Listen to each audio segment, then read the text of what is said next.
Hi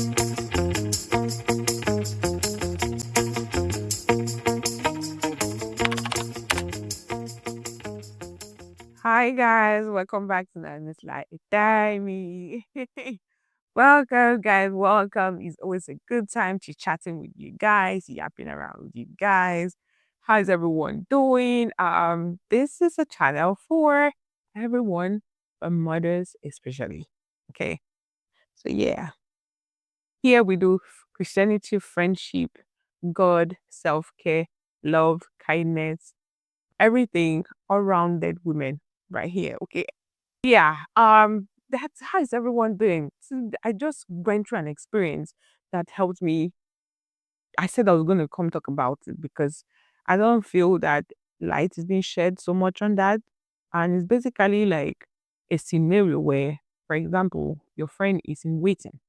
When your friend is on waiting season, what I mean by that is maybe they're expecting like a job, or they're going through a very hard time, or they're going through marital struggles, or they're waiting on God for the blessing of a child. And you are the friend that is supposed to, you're the friend of that person going through that stuff. There are some things that has helped me so far be a better friend. That's another question you should ask yourself. Are you really a good friend? Be a better friend because we'll keep thriving, okay? And you can't please everybody at the same time. But it's really difficult to sit on the sideline and just keep encouraging and motivating and having that zeal in your heart that you wish you could make everything all right, knowing fully well that it's not fair that this individual is going through this. We recently had this very good friend of ours being blessed with the gift of a child. Finally, there's a cry of a baby in the household, but it's been a long time coming. An emotional roller coaster, both on their end. I'm going to speak from our end, watching from the sideline, watching God take his time on his sideline, watching them go through that process on the sideline, how difficult it is or it was for them, of course, in a very high level, but for us too, as friends, just being there to encourage, even when you don't know it's going to be well, just telling them it is well, holding hands with them, praying for them. I, for one, each time that I went to their house, I'll drop a baby gift, not a baby gift, just drop a baby item. To me, it was as if I'm sowing a seed in their house, and I'm going to come back here to a child. I'll just feel I do like I forgot something and leave it there. And just that was me just exercising my faith. And at the same time, trying not to put pressure. And then you'll be that friend that maybe you have a suggestion, but you don't know how to put it or how it's going to look. At the same time, you want to suggest. You guys are just having a casual um chit chat. And then you don't know if you should ask about it. You don't want it to look like you're always asking about it. You don't know if they want to talk about. You don't know if that they or you're not asking enough. You don't know if you're asking enough or you're not asking, you should not ask at all at the same time. Depending on how close your friendship is, how either you guys are. Of course, when you guys are acquaintances, that's a different level. There are levels of friendship and the kind of person's personality. If it, for example, in this case, I'm talking about a couple that are waiting on a child. If you're talking to the wife or maybe you're friends with the husband, how do you ask? How do you bring those things up? The first thing is first of all to just read the room, know your place in the people's lives, and read the room. If you feel like you haven't talked about avoiding the topic is not first of all the is not the main issue, but if the person is coming off or telling you actively telling you about the progress or things they're doing or how they've been trying, yes, you should definitely engage. You should definitely engage. But it's not that each time you see something online that has to do with um people struggling for kids, you send it to them. No, that's not everything. It's not every time they want to talk about it. I'm not being in that shoe, but I'm going to tell you from my own experience.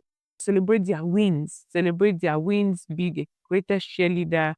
And then at the same time, when it comes to you with their issues, just be there. Avoid trying to give solutions. Just listen. Be quiet and listen. Validate every single feeling, emotion they say. If it's someone that went through um, maybe a miscarriage, please, your suggestions or how you went through your own is not needed at that point. Listen to that person and just simply start by, I'm really sorry this is happening to you. Not start by when I had mine. This is what happened to my sister, or this one happened to my brother, or this one happened to the friend of my neighbor, of his cat, of his dog. No, just listen. When I mean listen, listen intentionally, empathize, make sure they feel heard, make sure that you are in tune with their feelings at that time. Of course, if you've gone through it before, it gives you an added advantage to kind of like wear their shoe because you've been there before, right? But should just be that friend, pray for them. That's the first thing. Pray for them. Ah, for us, I even have a book that we wrote out when we are writing our prayer requests and stuff, we name them there. Because are you really a friend if you're not praying for that person? If you're not taking the person to God, you're not taking your friend's problems to God. I mean, if he's well with them, Shebi is well with you. If you truly feel for those people, you take them to God, you sow seed for them on their behalf. You disturb God on their behalf and join prayer, join hands in prayers. Each time you go around those people, hold hands and pray, not necessarily for that stuff, but you can put it instead of saying, for example, let's pray that by the time we come back, a new job will be here, this one, that one. If you feel it's gonna be too obvious, just say that their heart desire, their deepest heart desire be encouraged, be actualized. Because of course, I love Thanksgiving. I love Thanksgiving. I love to celebrate people. I love to congratulate people. I That's why it feels like I'm always celebrating something. If it's your birthday, I want to post your pictures. I want to celebrate you. If you got a degree, you passed. You got a new job. I want to celebrate you. Guess what? When you open the door for other people, it doesn't mean that God will close the door for you. No, it means that God is in the neighborhood and He's going to bless all of us.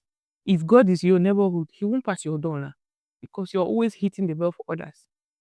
So be a good friend. And when you have a friend that is going through something and waiting, if you have a friend that started a new business, ask them what the business is about. Post it. Post it. It is free. Repost their post. Like it. The same way that you're liking Beyonce and all those people that don't know you and your grandmother. Post your friend's business. Like their business. You view it. They see you that you view it. That's what some people don't know. They see that you saw it, but you did not like it. It's free to like, to share. And when someone is going through a season of waiting, it is not in your place to judge them on how they do it.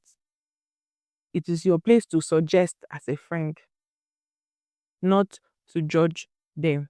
If you feel that your friend is supposed to be working instead of starting a business, or they're not supposed to do anything, they're supposed to just wait on the Lord, it's not in your place. When you suggest that it's okay, leave it and then be a friend.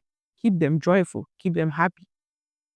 Not each time when you guys are talking about something, that's all you keep bringing up. You become a nag, and at the same time, your point will not be viewed as a point. You'll be seen as control, which is something you don't want. The same goes with siblings. Your siblings will never be you. The way you went through your experience, your siblings can never be you. They'll make their own mistakes. Your kids will make their own mistakes. And it's okay to let them go through that process. I know that when you've gone through something and a season, you want to make sure, I for one want to tell everybody how the season was for me, so everybody will not go through what I went through. But it's not always the case. It's definitely not always the case. Our experience with God will ever be different because He put us here.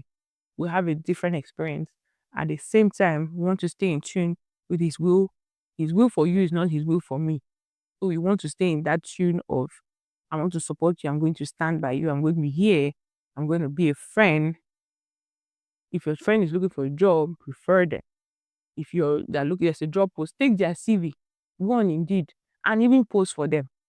Apply the jobs for them instead of complaining that they're not applying enough. Apply for them.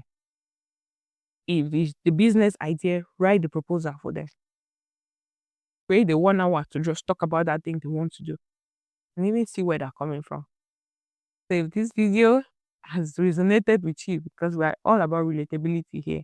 If you related with you in some way, stick around, like, share, subscribe, and have a new video up every Friday or every week.